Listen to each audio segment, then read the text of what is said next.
I play a game and I'm in the mood for talking about it or listening to it. You know? Oh yeah. Like indoor kids will be like, we're talking about this game. And I'm like, oh, I'm going to listen to that podcast because I like that game a lot. They're going to say words about it. What's wrong? I don't know if I like that. Do you like that? Wait, you're sick? Well, nah. Sabotage. Jesus. She's out to get you, man. You've had a lot of vitamin C. You're probably okay. I am, though. He's going to tweet you first thing in the morning. I'm sick. From one drink. Oh, there's something weird about that. So we're drinking a Spire Mountain. What is it called? Dark and spicy apple? Dark and dry. Dark and dry cider. It's weird. It's got a weird cider. aftertaste. The picture's great. It's like a little gnome or dwarf with a pumpkin. It's an apple. Why would you have a pumpkin? It's he's cider. so small, right? It looks like a apple. pumpkin. Yeah, It's orange. So that's the reason. that's true. It is orange. But not it is orange. cider. It's so like brown. It should be a pumpkin cider. And that should be a pumpkin. Well, next time. There's an address Like on it the label. happened. We can write them. Yeah. Yeah. By the way, we should have a beer podcast. Just because remember we did one with your Seattle Retro Gaming. Let's do a beer podcast video game break. All right. You convinced me. Yeah, that's real hard to do. You're like, I'm already on board. So this is a podcast. It's called the Video Game Break One. And that's Kinsey Burke, who's drinking the cider she doesn't like. Yep. I'm here again. Carlos can't seem to get rid of me. I know. And you're also going to be appearing on, just announced right now in this podcast, the live version of the podcast that we're going to do in March. Yay! I can't You're wait. invited. You're invited. Yay! Yeah. I think. We'll see. Yeah, we'll It's see. not March yet, so. There's time. There's time for you to fuck it up. That other voice is Brad Galloway. Hey, everybody. Hey, from Game Critics. That's me. Thanks for having me back. Oh, thanks for coming back. Game-critics.com? It is GameCriticsOneWord.com. Why do I keep thinking there's a dash? I know one web address that has a dash in it, and it's weird. It'd be a bad idea. Yeah, T-Mobile. Why do you have a dash T-Mobile? Wait, It confuses me. isn't that part of their brand, T-Mobile? Yeah, but still, it's Okay. it's a web address. Don't put a dash in it. That's true. I bet you there's somebody who had like business, it was a business meeting discussion. Like, listen, our brand is including the dash. Now, what do we do? I should go see if T-Mobile.com is available. It's probably not. And buy that, and then it leads to like death and destruction and viruses. I will find out It's right probably now. porn. It probably is. Without the dash? Yeah. Porn. Oh, it's weird when I put T-Mobile.com, it just goes to T-Mobile. So they bought it. So they have it, yeah. Beat us to it. Yeah. But it is T-Mobile, motherfuckers. That does not want to keep it T-Mobile. Anywho. So, Brad, thanks for being back. We're going to talk about games on this podcast. That's what we do. And then we drink alcohol usually, or Red Bulls, or ciders, or eat cookies, which Brad brought. I did. Chocolate chip of the variety. Chocolate chip shortbread, the fancy kind. Whoa. And we fancy should cookies. probably not eat them on the podcast, but I don't mind if we do. Remember that one episode where I ate a sandwich? Because that happened. And we ate pizza. So we've done it twice. The faux pas, we said, fuck that. I was going to try to come up with a fuck paw, but it didn't work out. Faux pas, fuck paw. I don't want any of your fuck paws. No one wants to fuck paw.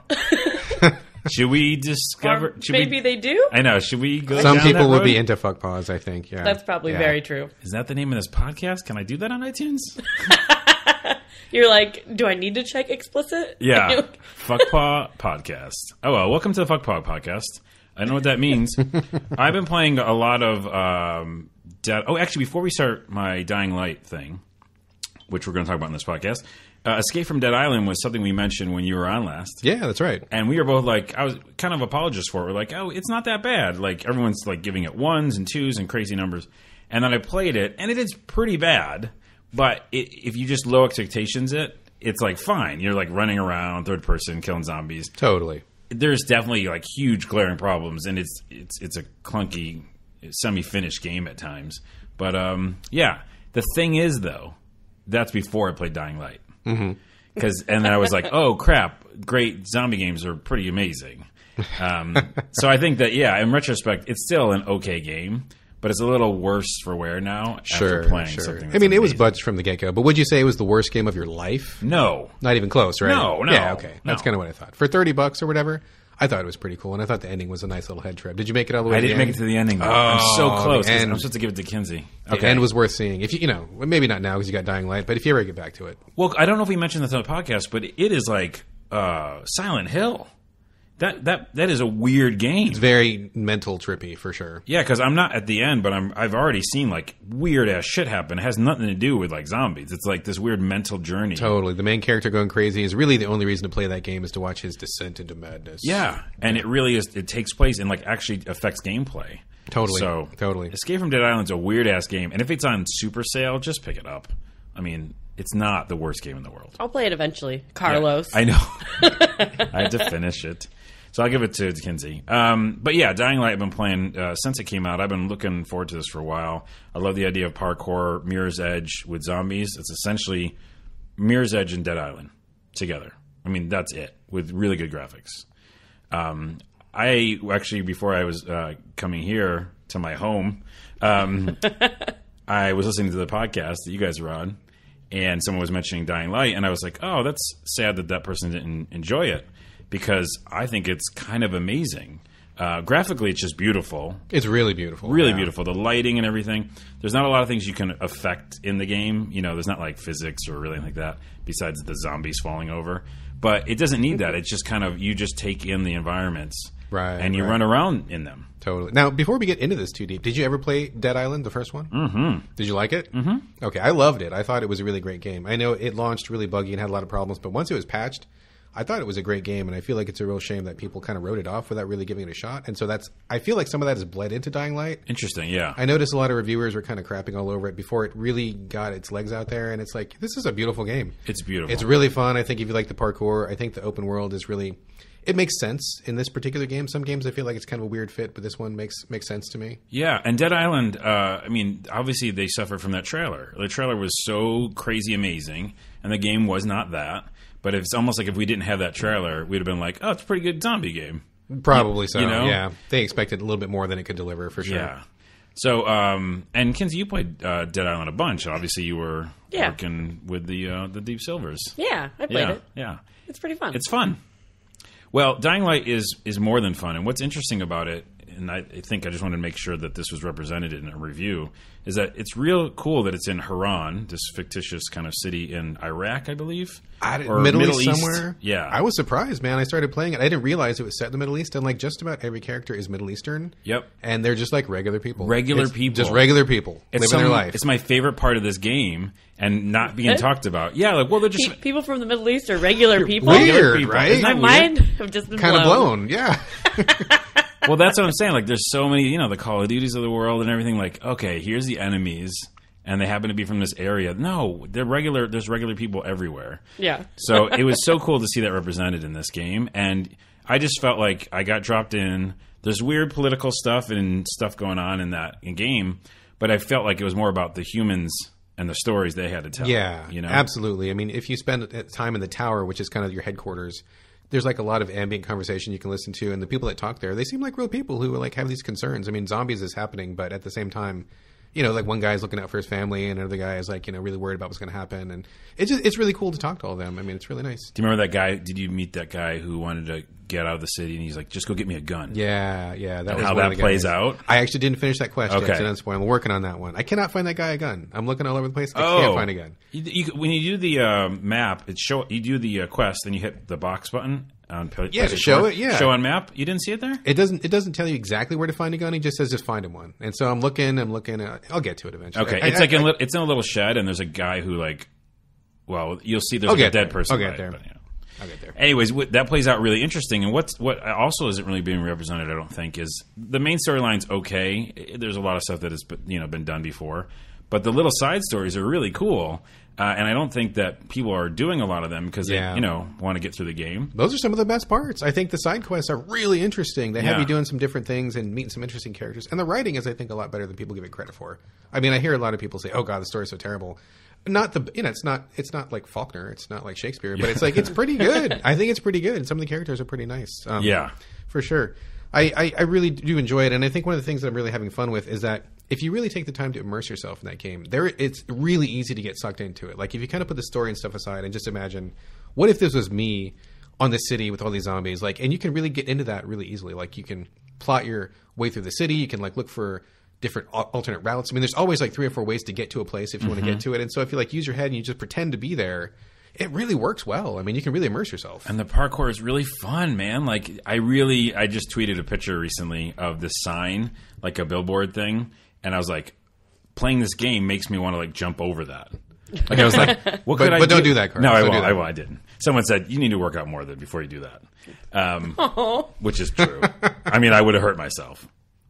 I'll be the first to admit it. I don't know. Even if you start working out, can you jump a billboard? Maybe. Anyways. Better shoes first. Yeah. It's all about the shoes. But yeah, that game makes me feel like, anywhere is possible to go. And it's tension filled, you know? Oh, yes. Another thing that is not mentioned in a lot of reviews is the height. So you have to climb up a lot of things in this game, like radio towers and things. And once you get to the top of them, it literally sways because you're up so high. Yeah. And you can see you moving back and forth, and that throws your equilibrium off. There's more times than not that I was jumping to something while up in the air very, very far, and like literally got that sensation of falling in my chest. Yeah. Totally. I was like, oh God, no. Like, I felt really bad and scared. Yeah. Oh, yeah. I was trying to get to this guy's roof. I was trying to get this subquest, and he locked the door, and I needed to get into his house through the roof. Oh, that fucking guy. Yeah, that guy's crazy. So with the mom? Yes, with his crazy mom. Yeah. I think she's dead, whatever. Norman Bates. I'll spoil that. Yeah. His mom is a bag of flour or something. That's a spoiler. Sorry. I was climbing the fence that was next to his house, and I got that vertigo feeling where I was trying to it was not scripted. Like, I just I think if I get to this fence, I can maybe jump to his house from there. I'm going to try it. And the game lets you try it. Like, you can do whatever you want. And so I was up there, and like you said, like my character is kind of balancing, and the screen's going back and forth, and I got that oh my God. And then I jumped and fell, and I swear to God, my nuts fucking went right up into my chest. I was like, I'm falling. You feel it, yeah. And what's funny, which is also terrible and interesting, those are a lot of things, is that they take away experience points when you die. Uh-oh. They do. Based on I'm not sure what, because sometimes it's like 2,000 and sometimes like it's 100. But I literally can do that thing where, should I try this? Because if I fuck it up and die, I'm going to lose my experience points that I just kind of built up. So that is really interesting. Makes you kind of cautious. Yeah, and then makes you more scared when you're on the fucking antenna tower, all the way up in the sky, going like, if I fall off this and die, that's fucked. Yeah, it's crazy. So anyways, that game is great. There's a lot of vertigo. There's a lot of weird shit in it. It's a parkour game, but there's zombies. The main storyline's okay. The little storylines on the side, do a ton of them because they're actually more fun. And there's a skill tree. And it does feel like Skyrim at times because, like he was saying, I get immersed in it. Oh, yeah. And if you just don't focus on the main storyline, you can just kind of muck about for a while. And I got to say, one of my favorite parts, before we move on, one of my favorite parts of this game was, so you're trapped in the city and you can't get out. And sometimes these government organizations drop these boxes like care packages. Yeah. And so like a little marker will come up on your map and say, go get the drop, right? So I was going to get one, and a bunch of lawless criminals or whatever, these punks that wear these weird masks or something, show up. I hate those guys. Yeah, and they're guarding the box, right? And I try to fight them, and if you don't have a gun, fighting humans is really hard in this game because they're just as fast as you are, and they're pretty tough, usually in groups too. So I was like, oh my God, I got to get this box, but I can't get these guys out of here. And of course, there's a horde of zombies like a block away. And I was like, God, I wonder if I can get them to follow me. And I went over there, started making some noise. All the zombies started to follow me. And I let them right into the punks, and they mowed them all down. And after the zombies started dispersing, came back and picked up the box. It was sweet. That's awesome. It was sweet. Yeah. That's the kind of stuff that happens, again, in Skyrim and in even Dragon Age Inquisition, where you're watching things play out. That's awesome. And also, real quick, I think that is important to mention is get that powerful leg finisher kick. As soon as the you drop can. kick? No, not the drop kick. The one where you can smash their heads. Oh, yeah. Because then you can literally, some game fact told me this, but your kicking ability in that game doesn't use stamina, so you can kick forever. For some reason, you're just a really good, strong leg kicker. Or a soccer player. Or a soccer player. You might be. And so you can kick forever, and then when you kick, you most of the time can knock them to the ground. Yeah. If you have a finisher, they're dead. Nice. Good advice. Yeah. So, little fun fact. What were you going to say, Kinsey? I need to play this game, basically. I didn't get it because I'm a little on the zombied out side. Yeah. And zombies aren't my first choice anyways. So to be overloaded with zombies and then to not like them really to begin with, yeah. But I have a couple friends who are like, if you play, I'll play co-op with you. And I was just like, ooh. We haven't mentioned the Wow. co-op. We haven't mentioned that. It seems like it's good. I didn't play it because I was really focused on the main I haven't story. played it either, but the guy who did the review at our site, Dan Weisenberger, he played it. And a lot of people I've talked to have said it's just like 10 times better in co-op because you're going through the main campaign and you guys can work cooperatively. Like one person can distract the zombies while the other person does the objective. Or if you're getting beat down, somebody can come up from behind and save you. Like working as a team, I mean, that sounds awesome to me. I'm really looking forward to trying it. That sounds like Far Cry 4 too. The co-op stuff that you can Oh, do, really? like Same weird, thing? weird kind of like, oh, I'll go do this with an elephant, and you come in and to the left side, and yeah. I love co-op campaigns, man. It's the best. I think this one Me does it well. too. Yeah. Before we leave that, though, I want to say one last thing that is a negative, the only negative, but by far, go get this game. The only negative is there's a main bad guy in this game called Rice, or Rise. Rice sounds funnier, and I hate that motherfucker. So his name now is Rice. So Rice basically keeps making fun of you for not making choices. The only part that I fucking hate is that I can't make a choice, yet he's making fun of me that I can't. He's like, why don't you just make a choice for yourself? I'm like, the video game won't let me. I'm pushing A and nothing. There's no I radio know, I'm menus. There's pushing X. nothing. Yeah, I got no choices. Paragon Renegade. I can't do it. That's the only thing. That's the main thing I hate. Because I agree. Because that literally, this guy Rice, what's his name? Deal with it, Rice. The whole game he's taunting you. You know? Ugh, that'd drive me nuts. Yeah. So if he's taunting you about choice and you don't have any, that's the only thing. Come on, guys. Well, the ironic thing is there's tons of places where you could make a choice. Like there's Right. one part where you're like, Right. you got this box of medicine and your boss is like, burn it. Total Paragon Renegade choice right there. You should be able to choose that, but they Yep. don't let you. So that's kind of a big missed opportunity. But other than that, Other than that, it's fucking great. Yeah. I mean, like, I think it's great. Every time I wanted to say, oh, it's okay, and then I would play more of it, I'm like, wow, that's amazing. And I'm right at the end, by the way. I'm 90% done. Oh, really? Wow. I'm going to go Wow. to fight Rice after you guys leave, and I'm going to kick that motherfucker's ass. I don't know if I can buy another game. Like, my backlog, crazy. Yeah, mine Yeah. is too. I still haven't even touched Bayonetta 2. Like, it's just sitting there, Bet you that'll go quick, though, because it's super fun and fast. still in the and- plastic. Jeez. I haven't played Bayonetta 1 either, so. But that's played Well, oh, they geez, did you're way too. behind then, huh? Yeah. Yeah. So we're going to talk about Life is Strange for a minute, because I think we've all played it. Yeah. We have. Kinsey, why don't you start, because we just blab for 20 minutes or something. Well, I played the first episode, and I'm in this weird equilibrium of really liking it and almost being bored. But I wasn't bored enough to not keep playing. Yeah. You know what I mean? Totally. And I thought it was really interesting with the rewinding time. Although, for indecisive people, like, I just was like, wait, what does he say when I do? I'm going to do that again. No, that was a mistake. No, wait, was it? Yeah. I'm going to do it again. Yeah. Okay. One more time. Like, Did you find yourself going back and being like, no, that's not the one I wanted to do? I don't think I ever, when I went back and changed it, I think the only times I kept the changed decision was when I broke something. Like, that's the only time, like, any sort of, like, story conversational type things, I normally was like, no, I made the right choice the first time. Did you tell that principal exactly what happened? This is No. not a really spoiler. You didn't? I No. motherfucking did. I was like, listen, this kid's got... All right, it doesn't matter, spoiler, whatever. I was like... It's like in the first 10 minutes of the game. It's the first Yeah, sentence. I was like, right that at the kid's... beginning. Some kid's got a gun. I'm like, this kid's got a gun, motherfucker. Like, if you're in a school and the kid has a gun, you fucking tell the principal. Yeah. Well, especially these days, that's a big deal. Oh, Yeah. yeah. So wait, Well- why didn't you, Kinsey? Well, okay, so I didn't tell him, and then, because I wanted to, like, do the thing you're not supposed to do and, like, figure it out for myself. Uh-huh. And then I rewound and told him, and he, like, gave no shits. You know, so then I rewound again, and I was like, fuck it, I'm not going to tell him. He doesn't deserve my knowledge. But the kids at the school do. I'm just saying. Yeah. Hands up, close to home. But anyways, it's kind of a sensitive topic. That game is weird and cool, and I agree with you. I watched the trailer for it, and they had like this alternative music, you know, and I love the beginning where she puts her earbuds in and she's kind of experiencing like a My So-Called Life moment. Yeah. But I wanted more of that music, weirdly enough. I kind of wanted more of that like music to make me feel something, because the first set piece that has that. But in general, I think the trailer just got me so excited, because like Twin Peaks meets, I don't know. I didn't watch the trailer. Oh, I didn't know what the game was about okay. until I started playing it. Oh, it's almost like the Dead Island effect. Oh, there you go. Yeah. Because the trailer's really good. Oh, Like, yeah? Incredible, yeah. And it has really a cool rock song that's not in this game yet so far. And I was like, oh, that feels cool. Like it's going to be all alternative. And whenever cool rock songs are like used like in a game of some ways, then it's never in the game except the credits. I'm like, oh, you could have used this. You could have used that. That happened with what's that creepy game with the guy who has the box on his head? Silent Hill? No, the 16-bit game. Home. Is it Home or Gone Home? No. No. A 16-bit game? Yeah, it looks like 16-bit graphics. It's like Lone Survivor? Lone Survivor. Oh, Thank you, Kinsey Burke. That's why she's on the show. That has a fucking amazing song on his trailer. Amazing. They don't use it. They don't use it in the game.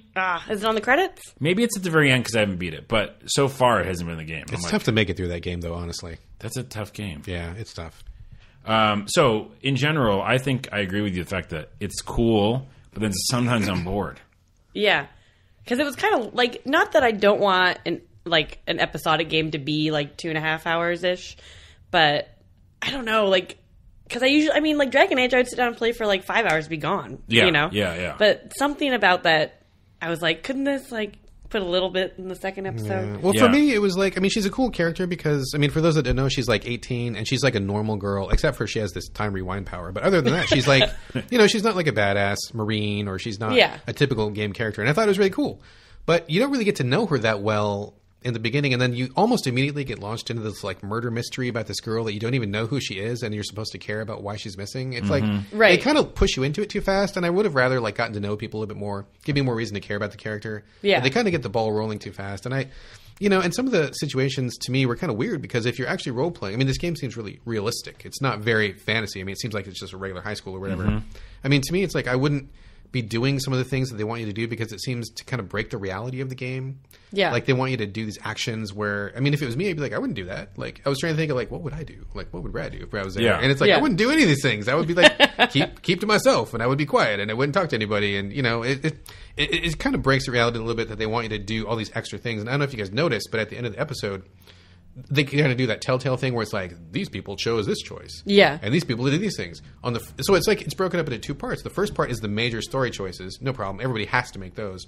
The second page is these optional actions that you can do by exploring the world. And for me, I minded my own business and I didn't poke in any corners where I wasn't wanted, and I didn't do like any of those optional choices. And it was like all these weird things like, did you look in this person's drawers? Did you scan this computer or whatever? It's like, no, I didn't do it. Why would I do that? Like, it doesn't make any sense for me to do that.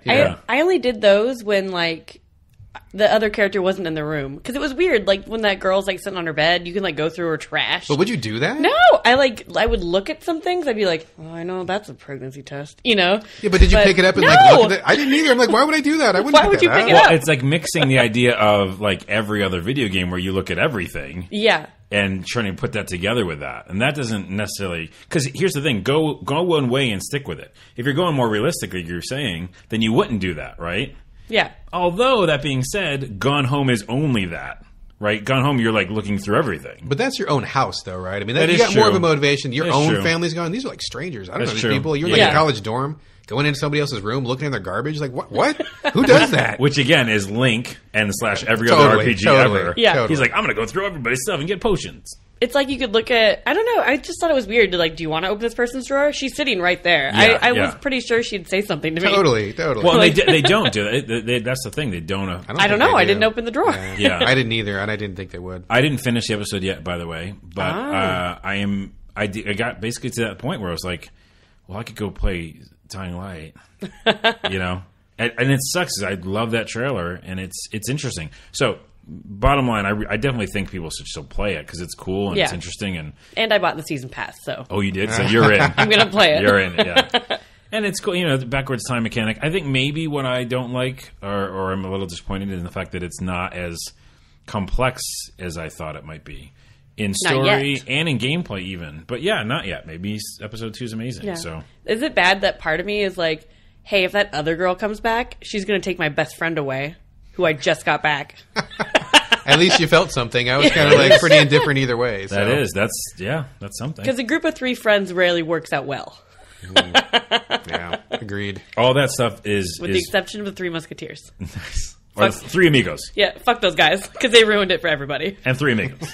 They were lovers, though, weren't they? Yeah. Okay. Yeah. I would say I'm excited to finish it anyhow, and I probably will get the next one. Before we leave playing what we're all playing, because that's some things we're playing. I have a couple more things, but do you guys have other things you're playing right now? Yeah. Oh. Me too. Go ahead. Kinsey, go. I played the second episode of the Game of Thrones Telltale. Did you guys play that? Not yet. No.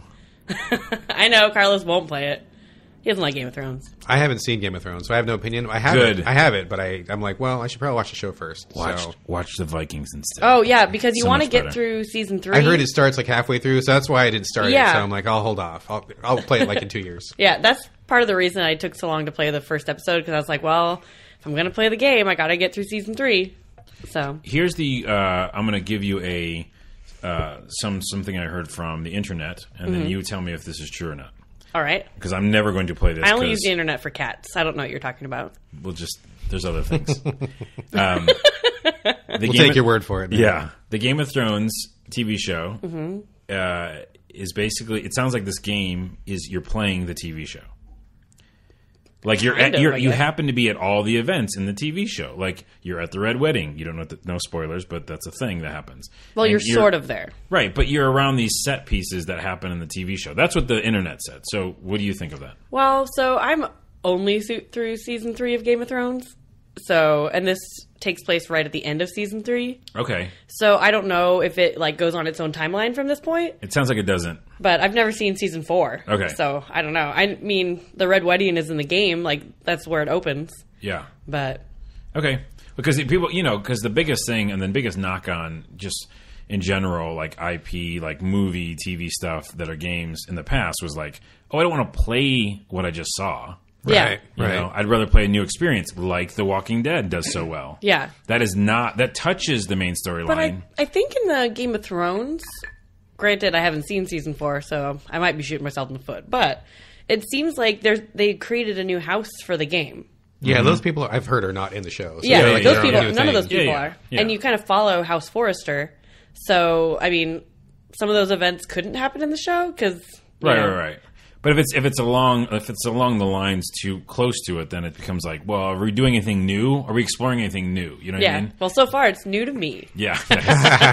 Basically, just don't watch the show and then play the game. Yeah, it's kind of all right though. I mean, like, it did have a Game of Thrones ending to the first episode where I actually like gasped, like, and I was just like, what? Was it gasping in horror or like disappointment or sadness? Yes, all of those things because it's Game of Thrones. Fuck Game of Thrones. Anyways, and the second one, it was all right. I feel like there was no major events though in the second one. Like, you just followed each individual character, which in really short clips. So there's like a loading screen every like 5-10 minutes. So like the segments weren't very long, and I thought that was weird. But I don't know. Not a lot happened in that episode. It was all right. It was all right, and I wasn't too bored. So. Not too bored is a great recommendation for a game. I was not too bored. Those are not glowing reviews. I just want Wolf Among Us Season 2. Yeah, I know. That's right? I'd be down for that. Yeah, I'd be down for that. So basically, if you have some money burning a hole in your pocket, maybe don't go with this. I already bought the season pass. You got to stop that. It's not bad though. I think I got a good feeling about episode 3. So okay. I'm also playing this thing called Pixel Heroes Byte and Magic. That's a BYTE. Oh, and wow. Magic. Yeah, there you go. And I literally bought it on Steam because of the trailer. There's a trailer, then there's also kind of the making of. You gotta Pixel stop Heroes. watching trailers. I know, I love trailers. I literally this morning or this afternoon for lunch went to apple.com/trailers. And that was like my lunchtime, like eating food and watching trailers. You know, me and my family sometimes when we want to watch a show, we end up watching trailers, and that's the only show we watch is the trailers, and then we're done. We're like, okay, that was like a good half hour. Let's go. Nice. It's fun. I like how condensed it. It's like little mini music videos. And honestly, sometimes that's all you really need. Sometimes a movie doesn't really add that much more than what you get in the trailer. Or right? the game. That's true. Yeah. Or the game. Or the game, yeah. Sometimes they show the best parts. Yeah, in the trailer. Totally. Well, what's cool about this trailer, great segue, is that the making of Pixel Heroes, and go look at it on YouTube, and I'll put the link in the show notes, is them really doing old school kind of 80s, over the top. We made this game with a Commodore 64, and here's the tape drive that goes on, and it comes out on cassette, and it's really ridiculous. Oh, I love the way this is going. Yeah. Oh, it's awesome. It's literally great just to watch by itself. And then the game is old school. It's like really old school RPG. It's interesting because it's a choose your own adventure with turn-based combat. So you'll like have your party, and it's got roguelike, which I generally am not into, where like the permadeath happens. Right? Yeah, I'm not really either. But this one is so fun and tongue-in-cheek that you don't mind, it seems like. And the heroes are all that generated, randomly generated. So I didn't write my characters down, but it was like, Margaret, loves meatballs or something. Just like real ridiculous. Margaret does love meatballs. Winkballs? Winkballs. Margaret does like winkballs. And fuck paws. And meatballs. And fuck paws. Wait, hold on. Wait, so wink paws, meatballs, and fuck paws. That's the name of the episode. Oh, God. Did we get banned from iTunes if we do that? Maybe. Then we would be the podcast that got banned from iTunes. That'd be great. That would be badass. Great promotion. Okay, writing down wink paws, meatballs, and fuck paws. Please don't name the episode that. I don't know how I cannot. So go watch the video, Pixel Heroes Might and Magic. It's basically randomly generated characters. Oh, it's like Might and Magic. Bam, I just got it. Whoa. That's okay. To each person, it comes at a different time. I should not have taken that nap. You fucked up did my just whole come day. from a nap, yeah. I think you're just what they describe as punchy. Is that right? Or does punchy mean you're angry? People describe people as punchy? Yeah, when you get like groggy, or I think that's the same thing. I think it's when you're kind of disoriented and stuff. Yeah, I think you might be punchy. Oh, sweet. Kinsey, you're punchy. It's also like a fun like sidekick name. Hey, what are you doing? I'm just here with my sidekick, Punchy. Hey, Punchy.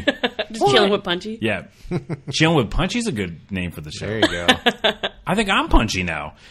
Pixel Heroes, Bite and Magic. Go download the game. Basically, what's fun is besides the randomly generated characters, you go and you do missions for people. So similar, like, hey, I have this problem. Go solve it for me. When you go to the area, there's these different rooms, and also there's traveling time, a la Oregon Trail or anything that takes a long time. You have the little icon on the map, and you have encounters, like Fallout, actually. And there's encounters along the way to your destination. Oh, that's how the first Dragon Age was. Oh, was it? Yeah, totally. Yeah. I forgot that. Maybe because you didn't play it. Shut. What? No, there's a whole thing. It's okay. Anywho, so then you have a random encounter. It's like you find a beehive on the ground. It's like, do you kick it?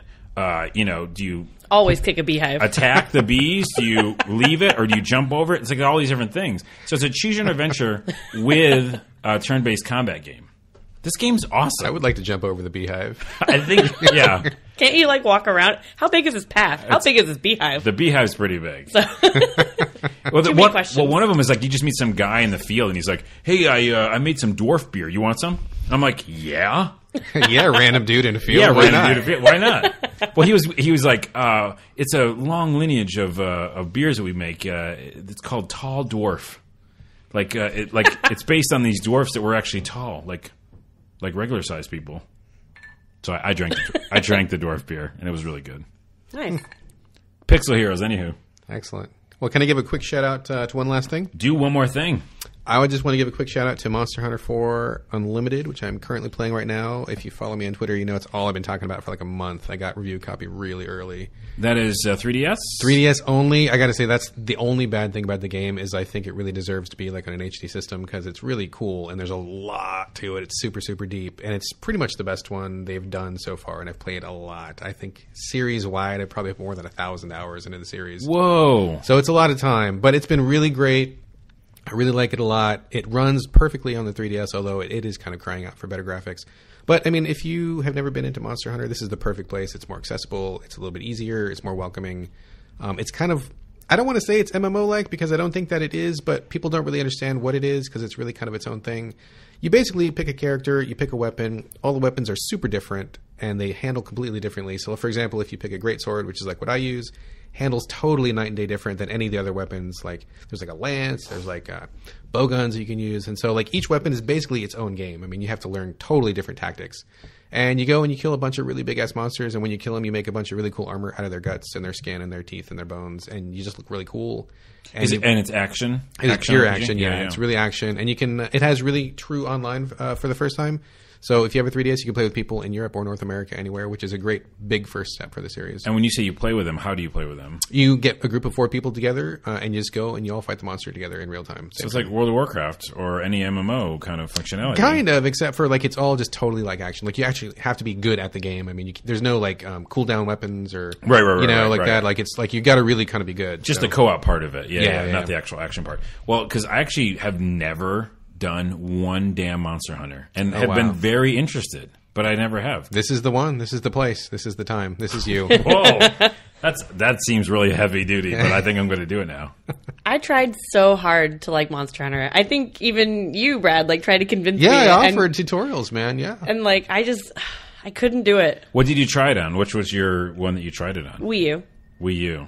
Okay. I don't know what it is. I need to give another. And it's funny. For as much as I couldn't get into it, I did play like a decent amount of it, like 30 hours maybe. That's a pretty good chunk. 20, 30 hours? Chunk, yeah. And I was just like, well, I kind of like this killing stuff, but so explain to me, because again, totally don't understand.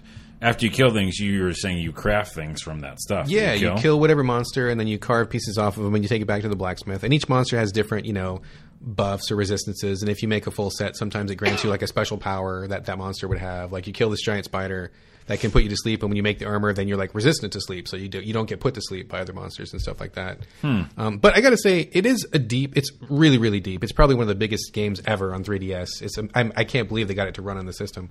But it's so deep and it's so complicated that even though they've added a bunch of new tutorials, you really can't get the full experience unless you're playing with somebody who knows the game. And that's really how I learned. I mean, I played it for like 50 hours and I thought it was pretty good, but I didn't really like get it until I played with another person who knew it really well. And once I was able to play in real time and ask people questions and see what's going on, I was like, oh my God, this is amazing. I played so much after that. That sounds like an MMO, though, right? So, like, I would go into Ultimate Online when I first played that, and I was like, this is just random shit. Like, I don't know what the fuck's going on. And then someone was like, no, you understand. Here's where the traders are. Here's what you can do. Don't go talk to that naked guy with 2 dragons, because that's fucked, and you'll die. That's always trouble, granted, but it was just fun to, like, it clicks in your head, and you go, oh, this is our meta game, or something else, Yeah. There's a lot to it, and I'm offering tutorials for anybody who wants to learn to play. I offered to Kinsey. She didn't take me up on it. She didn't take you up on it. Jeez. Well, I was embarrassed that I'd be bad. Everybody's bad in the beginning. Everybody's terrible at that game in the beginning. It's just the way it is. Well, off of just now in this conversation, and I have 3DS. I'm getting the new 3DS, actually. Ooh, the one with the nub. Yeah. I was going to. Wait, why? I pre-ordered it, and then Best Buy canceled my pre-order. Oh, I heard about that. But then today, I haven't actually read the statement yet. They released a statement saying there was some accidental cancellations, and I was like, "What? So what happens? Plot thickens. I don't know. They like gave me some $50 coupon, and then when they were like, "What can we do to make this better?" I'm like, "Give me my fucking system." Yeah. Like, you know what? Fuck Best Buy. I was pissed. Fuck Best Buy. I've had terrible. Go on record. I'm on record. Fuck Best Buy. Don't go there. Made me so mad. I definitely bought at least a couple things that I liked there. And it was like, when they canceled my pre-order, it was like 3 or 4 weeks later after I pre-ordered it. So I already pre-ordered it, already had like the peace of mind that I was like, well, I got mine, and everyone's like freaking out. And you can't go put another order in anywhere else, right? Nope, now I can't. If they just would have told me that they were out of pre-orders, then I just would have looked somewhere else. But now it's too late. Well, the good news is you can just wait for like a week or two, and they'll have 1 million in the store. Probably true. Generally. Did you order one of the special editions? Yeah. Oh, then that's different. You're fucked. It's the Majora's Mask one. Sorry. There you go. You got like $1,000? eBay's going to have a whole bunch. Yeah. I think I might want to get the Monster Hunter one now. Don't even bring it up, man. I went to go pre-order. I literally did it like the day after they announced it. Sold out. Really? Not even 24 hours, yeah. What the fuck is this game? Now I need to know. So not next episode. When's it come out? It comes out soon, right? The 3DS? Tomorrow, the February 13th. Fucking tomorrow? Yeah. You watch this shit. Okay, I'm going to make a prediction, all right? No. I'm not a pre-order guy at all. I like going and fucking getting something in my hand. Yeah, people heard that. She was hiding it with her hands. But I think we still heard it. I'm gonna go buy one tomorrow. Really? Yeah. How much you want? Let's do bets. I want to do bets. For the system? Yeah, I'm gonna buy the system tomorrow. What do you think? I think you can do it. The special edition or just no, just a regular? Just a regular. I don't need a special. Oh, yeah, no, you can buy regular. You can get the You regular. think I can? Yeah. So then, what the fuck are we pre-ordering for? I got a $50 coupon. That's true. Yeah, can I talk to you? Yeah, I'm going to buy it tomorrow. And I'm going to pick up Monster Hunter. Go for it, man. Based on your shit right now. Go for it. When you get it, let me know. Play the first half an hour until you get to the part where you can do the online. Let me know, and I'll jump on and I'll walk you through the whole thing. That'll be so fun. Because, like, online, you don't think of 3DS. I don't think of 3DS as online. The only time I think of it is, like, Mario Kart. Right. Like, playing random people. And then I'm not even, like, really talking to them. I'm just, like, beating their ass or mainly losing in Mario Kart. So, okay, cool. We're doing that. Cool. Before we leave games, I want to mention this was actually brought up by Darcy, who was on the last podcast, a coworker of mine, that Sunless Sea is actually really fucking cool, I heard, which is on Steam. You what's it called when you drive a boat? Captain? I don't know. You sail a boat? You just said a noun. You just said captain. I I captain the boat. That works. You captain a ship. I think Can you that's a captain thing. a ship? I think that's a thing. I'm pretty sure. It feels real wrong, but I guess maybe. Yeah. You steer it. What are you doing on that ship? I'm captaining it. I'm captaining it. I can't even say that. Well, you're driving a ship. I think sail might be the correct word. Sailing. Yeah, when you said it. Yeah. Sailing a ship. Sailing ship. And you are exploring this weird underwater city kind of in a way and sending out missions. And there's a crew, and they can be scared for some reason. Like, if it's too foggy, the crew gets freaked out. Well, there's no sun. It's freaky. It's freaky. Sunless, right? There's no sun. Like, Sunless what the fuck? sea. Where's the sun? Where did the sun go? I'd be nervous. Was there a sun at one point? Because maybe they've never known the glories of the sun. Whoa. I bet you it's not that heavy, dude. But anyways, I've heard good things about it. It's also got a little bit roguelike in it. But go check out Sunless Sea. I think I might pick it up. Oh. And I think it's on sale right now. What? I'm playing something else, too. Okay, one more thing and then we go. What is it?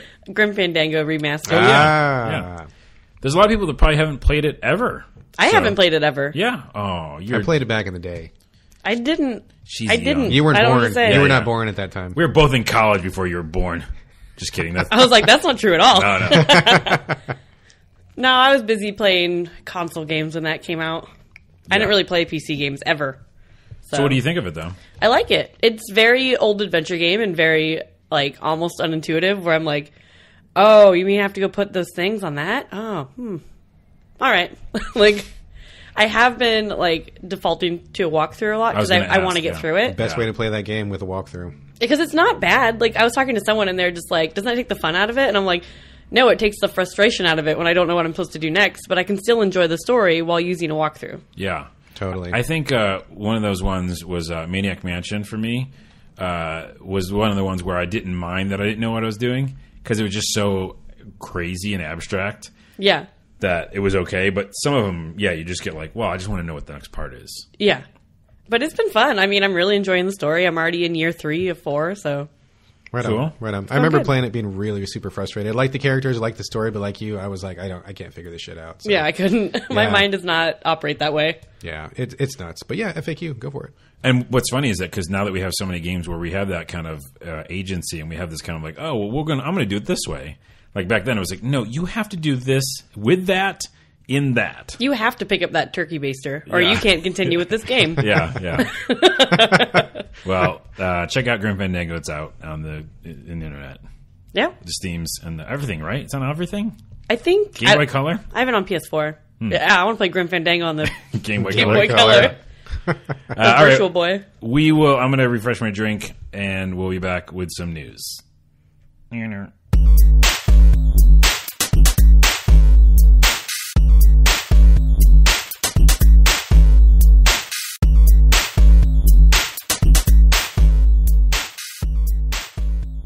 Oh, yeah, wait, why don't we open those first? Let's open them, come on. I'm working on it. Wait till we record it, then open them right in the microphone. We're recording now, so open it now while we're recording. So I'll explain. We're doing an unboxing. Unboxing of shortbread chocolate chip cookies. We're unboxing shortbread cookies from Metropolitan Market. We're going to eat one on camera, or on audio. There's no camera. They're very soft, though. I don't think they're going to make any noise. Oh, I don't know. You hear that? Definitely hearing something. They're very buttery. For shortbread, right? Yep. That's what that means, probably, right? Yeah. They should call it butter bread. These are pretty tall cookies. They're tall. So this is the podcast. We're eating shortbread cookies. Pretty good. And just staring at each other. That's pretty much it. Hey, what's going on? Hey, cookies. Yeah. You guys come here often, or you always order the shortbread? I do come here often, actually. Some might say too often. Oh. Probably. No one says that. My ratings are higher when you're on, so. Damn right. That was the closest I'm going to get, or you're going to get ever to a compliment. So just take bask in it. Yeah, take it in. I don't know how to do those, so. Yeah, we're going to talk about news. I'm going to finish my cookie here. I thought I mentioned the servers were down again last night or 2 nights ago for a second, not too long. But basically right now I don't have my PS4 as my primary because my PS3, my old one, which I don't own anymore, is. So I was like, oh, fuck, I can't make my PS4 my primary so that I can play offline stuff because the PS3 is still on. And they go like, well, just turn it off on your PS3. I don't have it. So today, before you guys got here, I figured it out. So you can actually go to support.us.playstation.com / along other thing. I'll put it in the link. And, that's an address. Yeah, / a lot of things, / other things. It's app answers detail, blah, blah. But once you log in, you can actually go to your account and you can hit media and devices and then you hit deactivate all. So basically it allows you to deactivate all of the ones, including your own. Everything's off. And then you can go through your system that you own and activate it that way. Reactivate just to the console. So it turned off all of mine. So if I had multiple devices, a Vita or whatever, it would just shut them all off. And for some reason, it says you can only do this once every 6 months. Yeah. Okay. Yeah.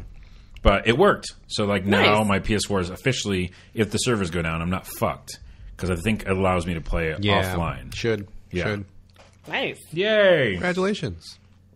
Thanks. That's a news story, by the way. It's kind of a news because it's news to you. It's more of a PSA. It's a PSA. But it's exciting because remember that whole fiasco, the few fiascos you've been through? Yes. When the PSN's down, you can't play anything? You can't play anything. So, I remember it well. this is good news. Big news. It's awesome news. News that's maybe not as awesome, but is around the same reason I brought this up.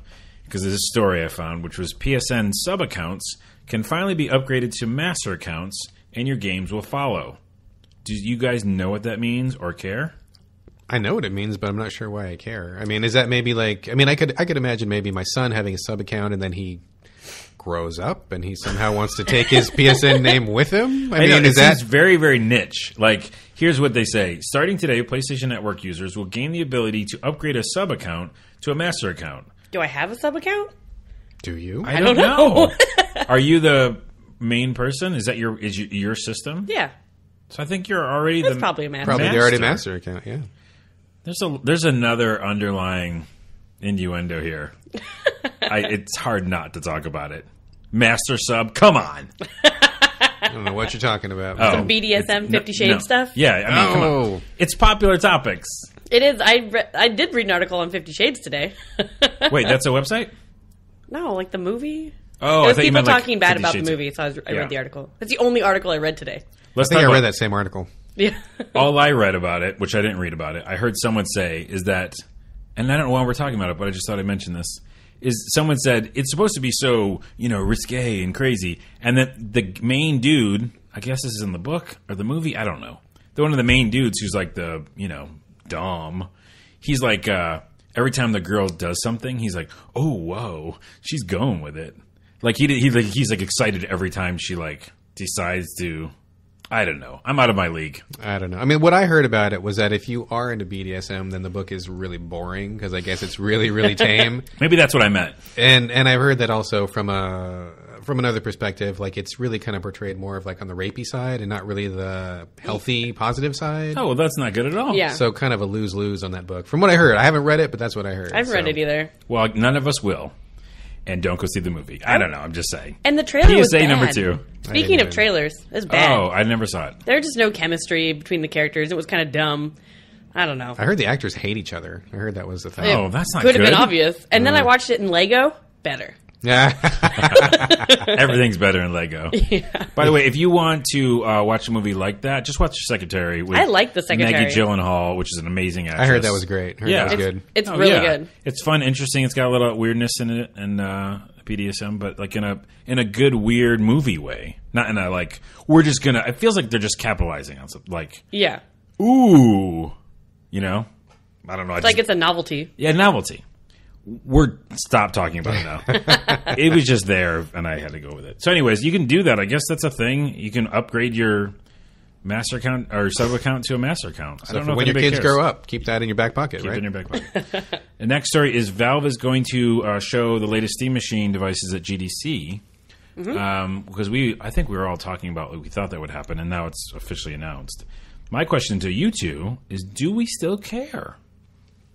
I care a little bit because I have a PC. Sorry, I'm off a full cookie. I know, but and I have Steam, but I never use it ever. I'm a console gamer. I never use Steam, even though I keep buying stuff at the Steam sales. Why? But all they had to do was put it in a box and put it by my TV, and I'd probably play it. I'm right with you. I have a PC too, and I actually just got one that is a gaming PC. But I also use it for my work PC, so it's set up in my workspace, and I don't like to play games in my workspace. It's really, I just have that mental break where I just don't want to be in that area. I don't want to do it, don't want to be there. And I play all my games with my family in the same room. Like we have, if you ever come to my house, we've got multiple TVs and multiple systems, everything where everybody can be together. It's very social at my house. Yeah. So if there was a computer that, like you said, like a box, you could pop it next to your TV, play it on your TV, be on my couch, and then have like a cool controller, I would be kind of down for that. I would be. And not the owl controller, because weird owl no. Yeah, that seems weird. No. I agree. I actually recently, because I couldn't wait for them to come out, I needed to play a bunch of Steam games for this podcast and for a bunch of things. So I bought a new PC, which you can see right over there. It's actually my first all-in-one. It's got a GTX 860 or something, so it's actually pretty powerful. And now that I have that, I can do big picture with that. I can do HDMI across the living room to the TV. Cool. But so I can probably make that work. But it is also very intriguing to have a really cool controller and a smaller box. So. Yeah. My computer is hooked up to my TV, so I mean, technically, I could just do that, but so much more work. It's like a mental thing, you know. Like you said, you can make it work, but I'm not really like a really tech inclined guy anyway. Like, don't let glasses fool you. But like I just want the ease of use. I just want something that feels very functionally like a plug and play. Like, even though it would still be a computer, I don't want to have to futz with it. And I know how Steam works, so I know that's really good. But if I could just set it there and just go, I would be down. Hey, that's why that's what Xbox was. Yeah, it's a fucking computer. Yeah, it was like, oh, we can make this a game console. Yeah, so interface and ease of use is definitely a huge thing. So I think this will be a big deal. It's kind of weird that they're at GDC. I mean, it makes sense because obviously there's a lot of indie games and they're all on Steam. But I feel like that's an E3 thing to show off or a CES thing, isn't it? Maybe. I mean, maybe they will stand out more at GDC, maybe less competition because, I mean, whatever the big guns are going to be at E3 might overshadow it, or who knows? Yeah, I mean, because GDC in general, what I think of is I think of panels and indie games and software, but I don't think of hardware. You know what I mean? So it's interesting. But well, like you said, the Indie Connection, maybe they're really showing some support there. Well, I think that's true. Let's move on to a couple more stories. One is, this is a big one.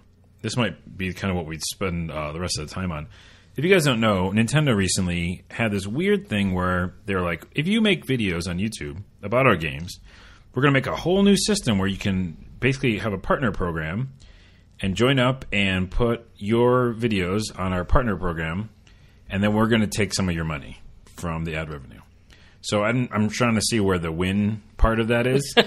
I thought originally that it was like, well, we'll distribute it in some way. You know, like we'll feature it, and it's on our Nintendo.com YouTube homepage or something. I don't know if they're doing that. It sounds like they're not. So that would be a reason why you want to do it. But in general, right now, it sounds like instead of us suing you and not letting you do this, we're going to make this offer available to you. So that part was shitty. Sounds like hoops you have to jump through, and you lose at the end of the hoops. You lose at the end of the hoops. Yeah. Well, then they recently updated it because let me read these things. These are weird words. In quotes, when you register a channel, you will be eligible to receive a share of advertising revenue from Nintendo for all videos included in that channel, regardless of their content. That's the original statement. The solution there was to register. I got this from, I should say, what the site? Oh, Forbes.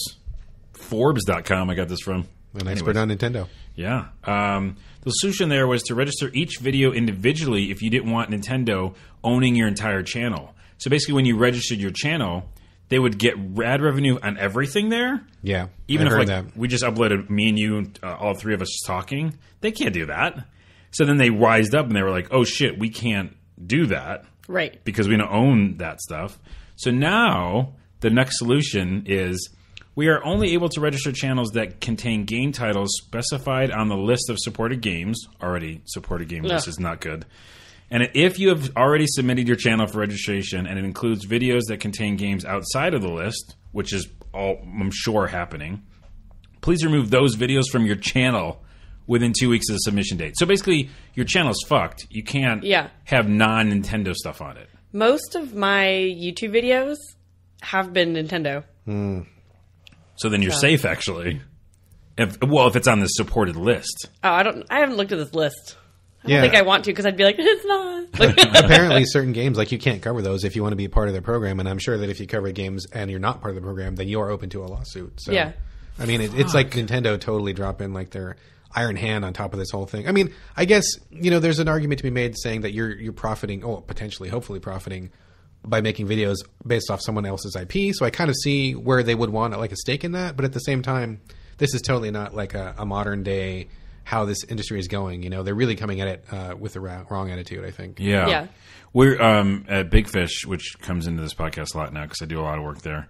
We're actually taking the opposite stance where we're promoting people on a community playlist of videos. When you make videos like Let's Plays, we just promote it. Where, like, oh, you care about our games enough to do this? Well, then we're going to promote you because you like our games. So I think that's the exact opposite approach. So we're definitely not going to sue anybody. If anything, we're encouraging people to make stuff like that. And I think there's a lot of, I don't want to use the word synergy, but like really cool connection that can happen when you do that.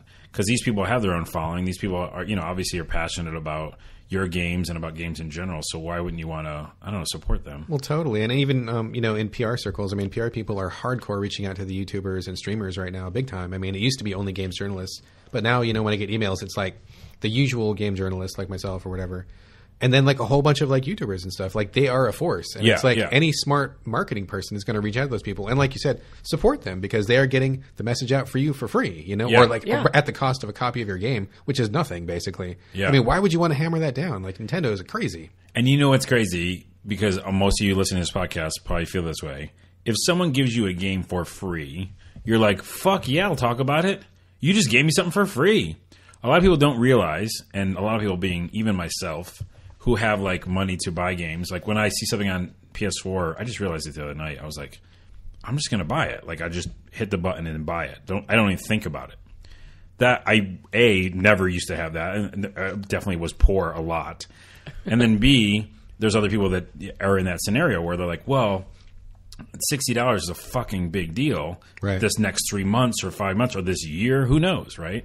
And so like, yeah, you want to, if someone got a game for free, they're like already fucking psyched. You don't even need to spend like marketing dollars or advertising budget. These are people who really are passionate and just need a little bit of something.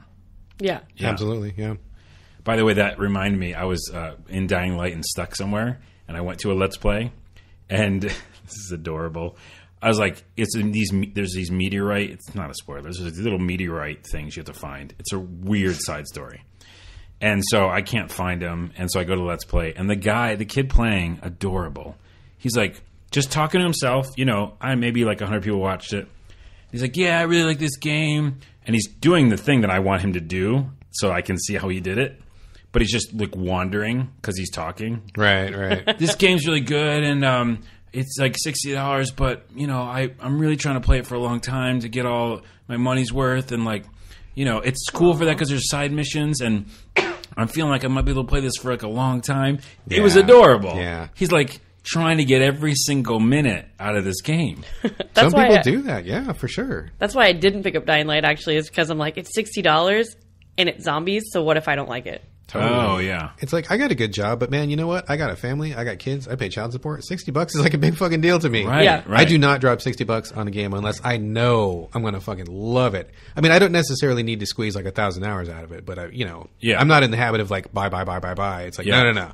It's got to be good for me to spend money on it. So I get where that kid's coming from. Yeah. And what's interesting, though, is, for $60, like, even though I want a lot of it, I also am insanely busy. Yeah. So like Dying Light right now, it's at the level of like, okay, this has to be over now.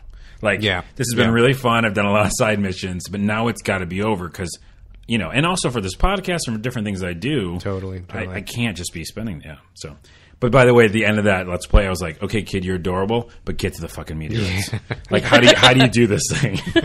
He's like, and it's my friends are. He was like, my friends are offline right now, so I can't play with them. So I'm just trying to get as many hours. I'm like, you're adorable, but find me those meteorites. Yeah. Just off topic for a second. Do you guys stream? Do you guys ever stream? I was thinking about it because I just bought all the Star Wars Humble Bundle, Okay. and I want to do all those. It's like 12 games or something, 12, 14 games in that bundle or something? Yeah, it was awesome. Do you stream, Carl? I have in the past, yeah. I try to do it every once in a while, and I got to say, I don't know how the fuck you can play a game and talk at the same time. It's like I play, and I got to focus on what I'm doing, or else I walk around in circles while I'm looking for the meteorites, right? And if I start talking, then the person on screen stops moving because I'm talking and trying to say something that makes sense. It's like, how the fuck do you stream and play a game at the same time? I do not understand. And I have a friend who streams, and they talk, and they manage to chat.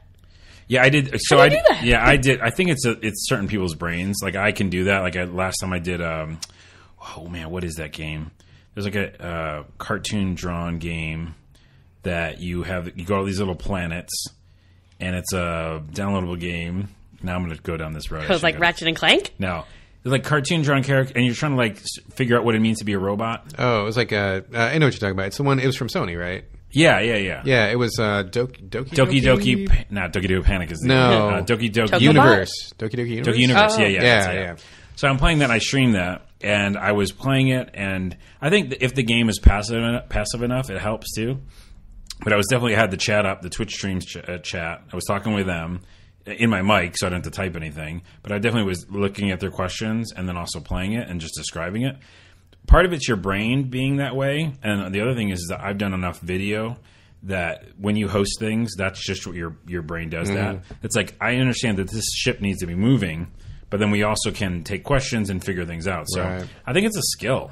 I just feel like I don't enjoy the games that I play because I'm too busy either talking to people or trying to say something, or if I play, then I'm ignoring the people. It's like I can't wrap my head around. I'll play shitty games. I've streamed some shitty games, and that's fun because I don't give a fuck about what's happening in the game, right? Yeah. But when it's a good game, I'm like, shut up! I want stop messaging me. I want to play this. My internet's not good enough to stream right now. Oh so yeah, I'll have to do it eventually. We've got to get you some new internet.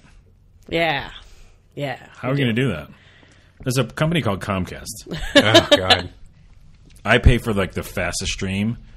It's insane. It's really fast. It's like $4,000 a month or something. No, it's only 80 or 90. Oh, but I don't even pay for cable. It's just that. I just pay the for internet. Yeah. Mine's like 40, but it sucks. Yeah. I mean, I can do some things, but I just don't think streaming's one of them. Well, streaming's weird because, to your point, I think that, if I'm playing Skyrim or Dying Light, I'm not fucking online. Unless it's co-op or something. But in general, it's like, I need to experience this story. I turn off the lights. I have a nice big TV, and the lights are off, and I'm in this weird catacombs, and I want to experience that. I don't even want those trophies popping up. I hate that. Look, you burned them to a crisp trophy. I'm like, no, shut it. I'm in the tunnels. Kinsey, don't be sick. I'm sorry. Too late. Hey, internet, tell Kinsey not to be sick. Look, it Patient worked. 0 right here. I would really like to not be sick. Okay, let's pretend you're not. I will say the one last thing about Dying Light before we go is it's amazing when you have all the lights off. You didn't talk about the darkness. Yeah. The nighttime. Is that what you're going to bring up? Well, no, we can do that. You do that, and then I'll talk about this thing. Go ahead. So play this game in the dark. Don't play this game in the dark. It's shitty. It's fucking scary. It's Question, scary. is it scary? Yes. Because I don't do scary. Well, okay, it's suspenseful, not scary. In the darkness, it's fucking It's not scary. PT scary. No. Where you're like, oh, there's a little kid. Oh, wait, there is a... Spoiler, Spoiler, okay? There's a little kid zombie at some point. Is he scary? Fucking scary. That's not good. It's not good. I should just watch someone play this game. In general, it's not that scary. In the daytime, not scary. No. Nighttime, fucking shit your pants scary. Really? Yes. Let's go to that in 1 second. My final thought and Dying Light, and then we'll do the nighttime stuff, is if you have all the lights off, if you happen to be as brave as I, and the lights are off, you turn your flashlight on with the little button you push up, and the fucking light on your PlayStation 4 controller lights up like a flashlight. It's the first time really? where that light actually works. Because you're like I'm always annoyed that it's like green and I can see it in my TV. Yeah. But this one, it was pitch black. I turned it on. It literally makes the click out of your controller, and it's like I fucking had a flashlight. Like literally, it was shining light on my TV a little bit. Mm-hmm. That's amazing. That's like the best version. I don't know if I want to play this game anymore. It's good. The thing that I was going to talk about was the game is on a day and night cycle. Yeah. During the day, the zombies are really passive, and you're so agile, you can get around them no problem. It's like there's even a power that lets you jump off their heads, you can bounce off, push them around, no big deal. But at night, it is fucking dark. It is pitch fucking black outside, and you have a flashlight, and if you don't have the flashlight on, you can't see shit. And they're super stronger. Yes, the zombies get powered up, and these special hunter zombies come after you. They don't hear you at first, but if you make a loud sound, all of a sudden you see these real red dots on your map that fucking come and swarming towards you, and they're yelling and chasing you, and it's fucking dark, and you can't see, and you're trying to run away, and you're like, this sucks, turn this off, I don't want to play this anymore. And the sounds they make when they scream, they kind of do this kind of like us, like, hey, everybody come over here, scream. Yeah. Our Invasion of the Body Snatchers. It's not as pleasant as that, but yeah, it's like a shriek. Real shriek. And you're like, oh shit, it's all going down. Yes. You're 100% right. What's interesting, though, there's a really cool mechanic, to go back to Dying Light, is that at the nighttime, you have these new kind of things that happen. You actually get stronger yourself and are like faster and have more agility points just at the nighttime. It's almost like your adrenaline's up and your heightened senses are going on. And then, like you said, there's like these kind of other zombies that show up that are really fast and just want to knock you down. And like it's like they don't want you to be out at night, basically. And do so you have to be out at night? Can I just like sometimes hide in a corner? Rarely. I haven't required. There's a mission that's most of the time. You can choose day or night. Yeah. Mostly. Why would you choose night besides experience points? Well, that's what I was going to say. Yeah, you get more experience points because if you survive the night. When you go to sleep, you get these experience points from your survival of. But if you don't survive the night, you lose experience. Yeah, why aren't you more likely to die at night? That's the challenge, right? Yeah, it's tricky. There's one mission I never did. It was like, it's nighttime. Here's a mission for you. I'm like, no, I'm out. But the mission was like, oh wait, it's not that bad. And I'm like, wait, what is it? And he goes, you have to go to this bridge where there's all these dead zombies and maybe live zombies on it. And it's a bridge and there's all these cars and it's at nighttime. There's no lights. I'm like, no, I don't want to do that. No, I'm not going to do that. I've been skipping all the nighttime missions too. They're pretty fucking. Yeah. No. That game is pretty fucking great. So go download it, play it, buy it in the store. I think that's it. You guys have anything else? News stories that came across your desk, Kinsey, or your news desk? I don't have a desk. Oh. we need to get you internet and a desk. A TV tray for your news, perhaps? I do have a TV tray. Coffee Whoa. table? I have the kind that like sit in the bed with you, where it has the little short legs. Oh, that's nice. That's like one of very those. 50s almost. It looks like it's from the 50s. I got it from my grandma's house. Maybe it was from the 50s. It probably is. When TV was invented, they were like, what can we do to make this more comfortable for everybody? There's a new thing called the television. Tables everywhere. Yeah, just places to put food. Eat wherever you want. Remember Back to the Future? They were like, "Oh, now we can watch Jackie Gleason while we eat," and they're all psyched. No, you don't. No. Well, yeah, sure. That was a big deal back in the day, man.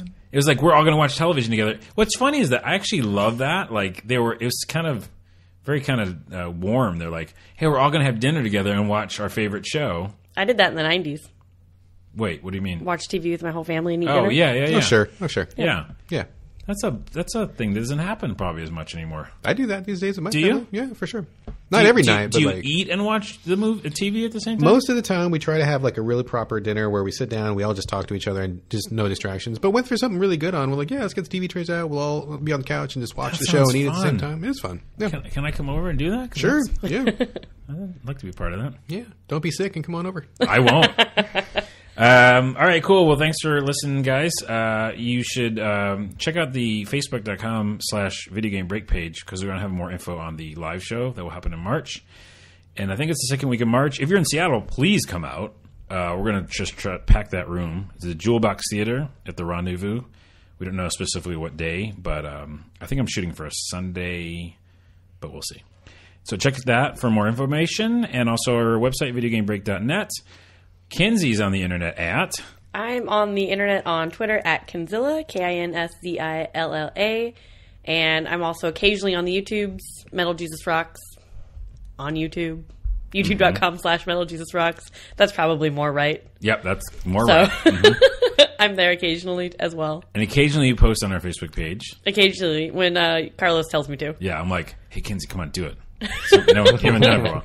Also, we just added Lauren Hall-Steigertz, who's been on the podcast. Nice. You remember you met her. Yeah. And she's going to be doing some Facebook stuff as well. She actually already posted today. So check her out for that. Brad Galloway, where are you on the internet? I am the managing editor of GameCritics.com. You can see my stuff there. I'm on Twitter at Brad Galloway, and it's GALLAWAY. And I also blog about once a week at drinkingcoffeecola.blogspot.com. And you are on that podcast on Game Critics sometimes. I am regularly always? on the game. Not always, but 90% of the time. Okay. Yeah. So go listen to that and subscribe and do all those kind of things. I'm ONAWA on Twitter. Is that it? At Video Game Break. At Video Game Break is also Twitter. I need to do more of that. We need to hire somebody just to do that. Get an intern. It's not going to be Kinsey because I don't think it's going to happen. I do need an intern. Yeah, at some point, we might kick up a notch with Video Game Break and we'll see. Get somebody to do that. I think that's it. Anything else? I'm good. Thanks, All guys. right. Thanks, guys, for listening. Bye. Bye.